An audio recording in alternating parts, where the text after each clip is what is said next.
Hi, and welcome to Cave Talks. I'm Kimberly with My Quiet Cave, where we create space for faith and mental health. And today I've got Dr. Ellie Stevens. She's a board certified psychiatrist here in Colorado.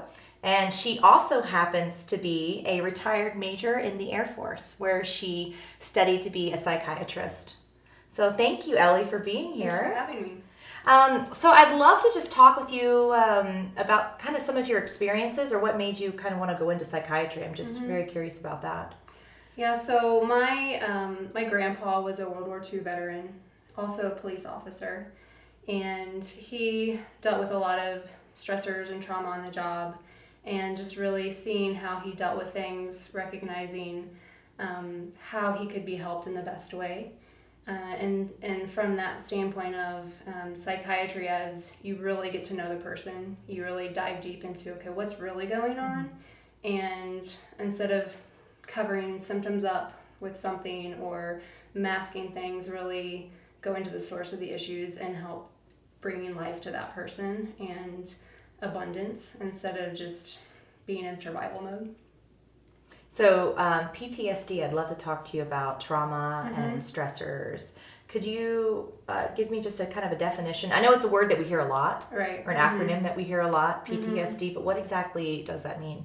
So post-traumatic stress disorder, so of all disorders, really there has to be an impairment in functioning. So whether it's life in general, relationships, occupation, some kind of impairment. And so there also has to be an exposure to a trauma. So the trauma would either need to be an actual death or threat to death, a serious injury, or sexual assault. So exposure to that specific trauma. And then the exposure would be either it actually happened to that person, it was witnessed, a loved one heard about it happening to their loved one, or having on the job hearing about events or details of the trauma and experiencing that trauma in that way, such as a first responder.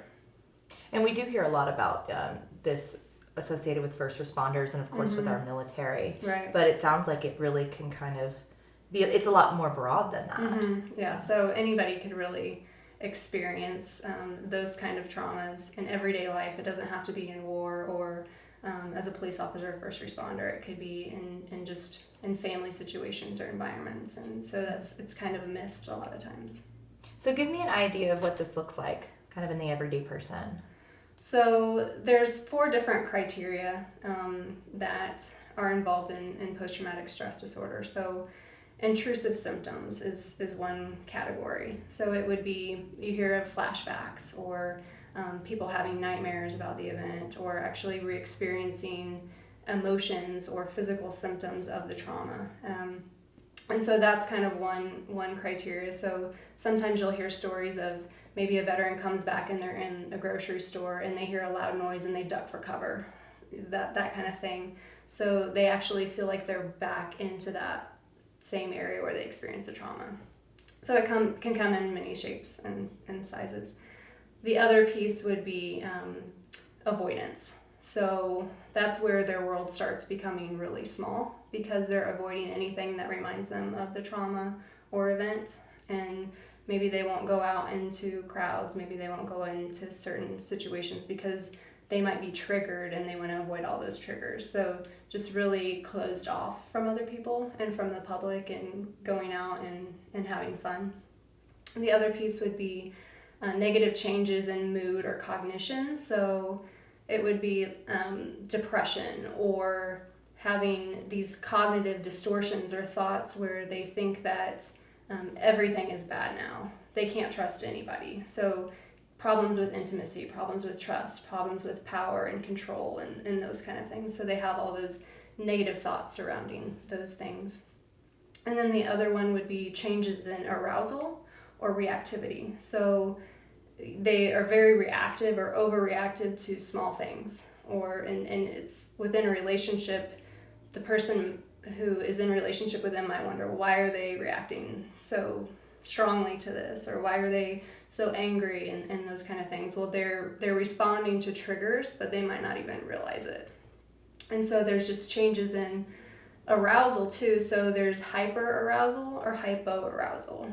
And hyperarousal is easily seen. So that's that fight or flight. I'm sweating, I'm ready to run or fight or flee and really on edge and high alert.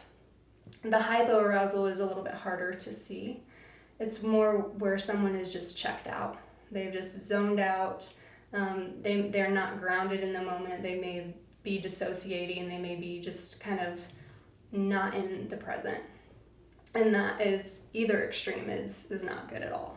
And so it's kind of recognizing the more mindful someone is, the more they can stay within that window of tolerance instead of being at either extreme. So recognizing how someone is acting or behaving. Is their personality changing? Are they reacting differently to the same things that have been going on their whole lives? So those kind of things. Yeah. So with, say, somebody supporting somebody with post-traumatic stress disorder, what kind of things would they need to be aware of? So a lot of it is that isolation piece. So say a first responder comes home from work, or a veteran comes back from deployment, and they just don't really want to talk about much. They're just isolated. They're not hanging out with their friends. They have that isolation piece where it's hard to kind of break through that shell. And so the loved ones will probably take it personally that they don't want to share that, but it's more of a protective mechanism. So the more they can encourage them to meet with people who may be experiencing the same thing, meet with a professional, meet with someone who can really tease out some of the issues, because the more they keep the trauma inside, the harder it's going to get. So the more you avoid it, the bigger the monster's going to grow. And so it's really being gracious with them and recognizing this isn't something that they're intentionally trying to do. It's just a way to protect themselves, but they can be able to open up in a safe environment, and that's a lot better than being closed off. Yeah, so not taking it personally, but just encouraging them to get help. Right. Is that what you're saying? So what does help look like? So help the first one would just be recognizing what are the issues going on. So going to a professional and saying, what would these symptoms, or what would this be classified as? And in order to get that classification or diagnosis, then what steps do you need to take to get the treatment?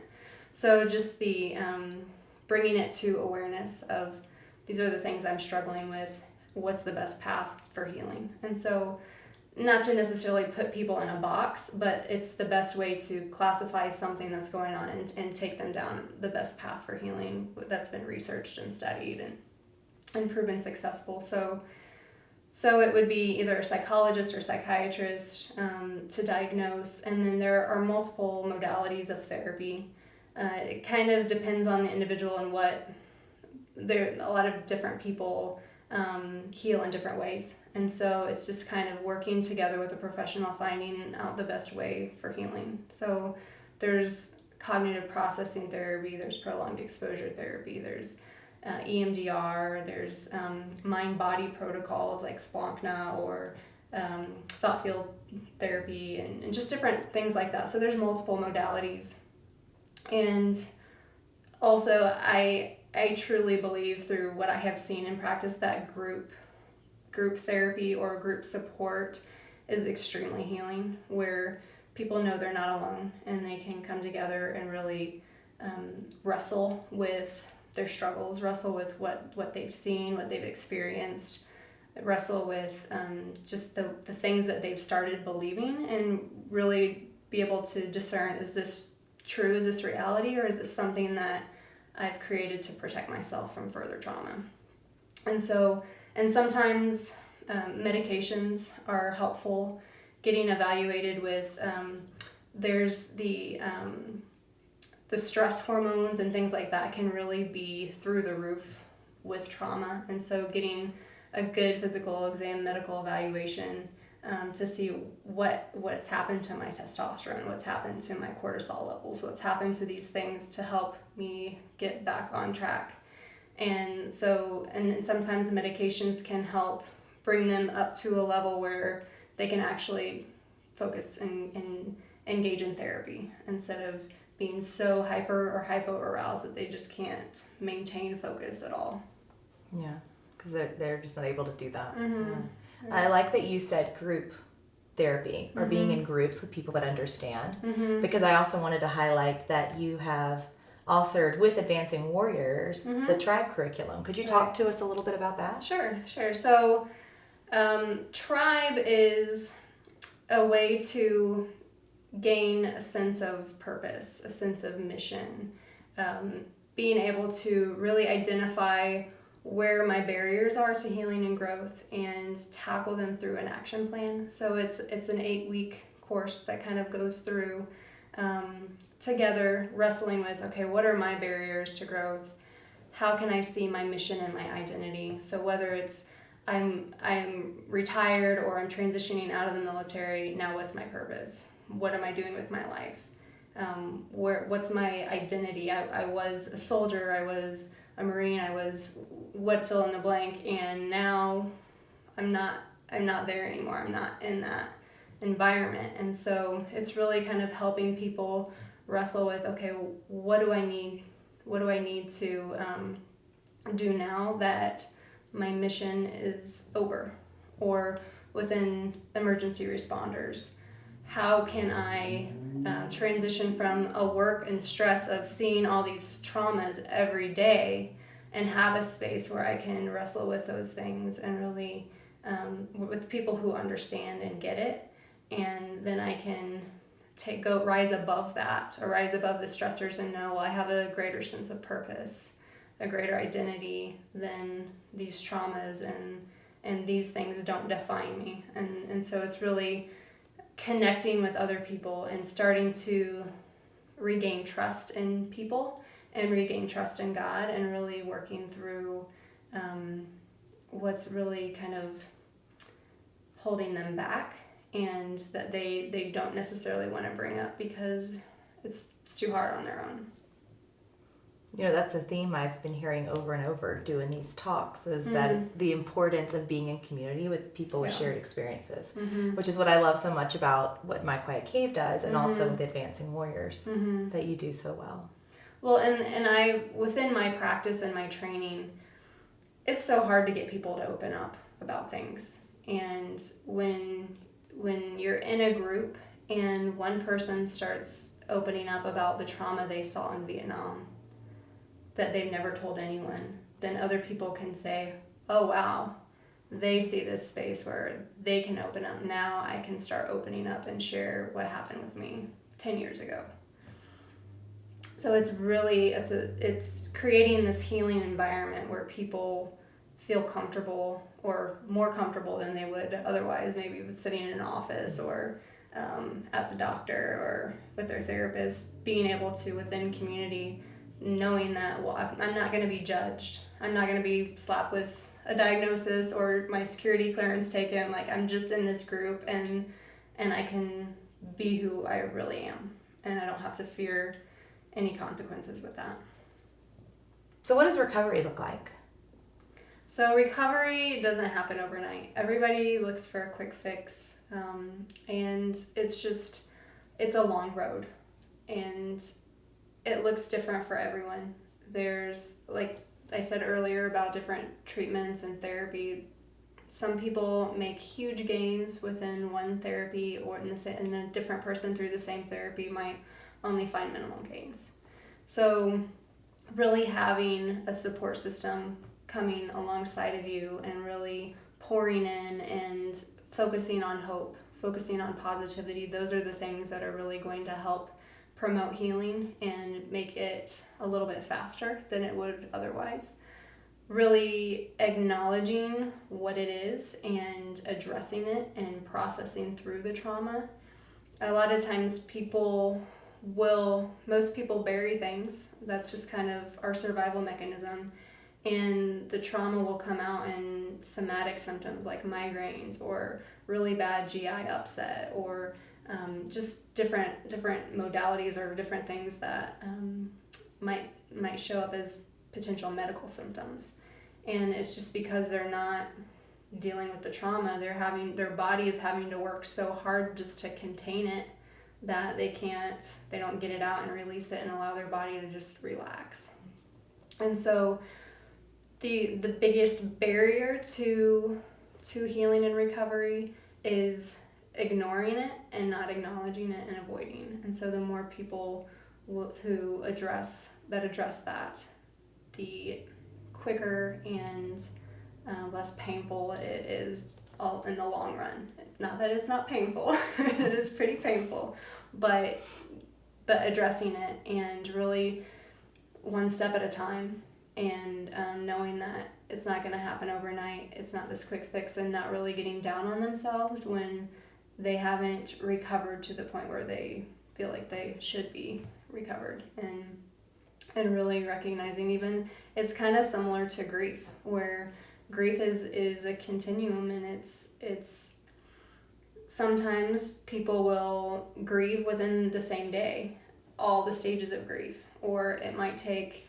5 years maybe for just that denial piece or that depression piece. And so grief is kind of similar to that post-traumatic stress, where there's no formula to recovery. There's no absolute formula. There's no this is going to cure everything. It's just working through that process and growing through it, and using that trauma as a launch to growth, and recognizing that each day I'm growing and I'm not taking any major steps back. I'm just at a different level of my recovery. Yeah. Well, thank you, Ellie, so much for being here. Is there anything that I haven't asked you that you'd wanted to add? I don't think so. No. Okay. I appreciate you having me. Yeah, thank you so much for being here, Ellie. And if you need resources for Advancing Warriors, or you're interested in Tribe, they can go to... So it's advancingwarriors.org. And your practice, Eden Psychiatry. And so it's edenpsychiatry.com. Okay, and we'll put both of those up on the screen. So thank you again, Ellie. I really appreciate you being here. And you listening or watching, if you have a topic that you're interested in that we haven't covered yet here on Cave Talks, please go to our website. It's myquietcave.org. You'll also find a lot of resources that you might find handy. And we'd love to hear from you. We'd love your feedback. You can write to us, and we will respond as quickly as possible. So thank you so much. Thank you. And y'all have a great day.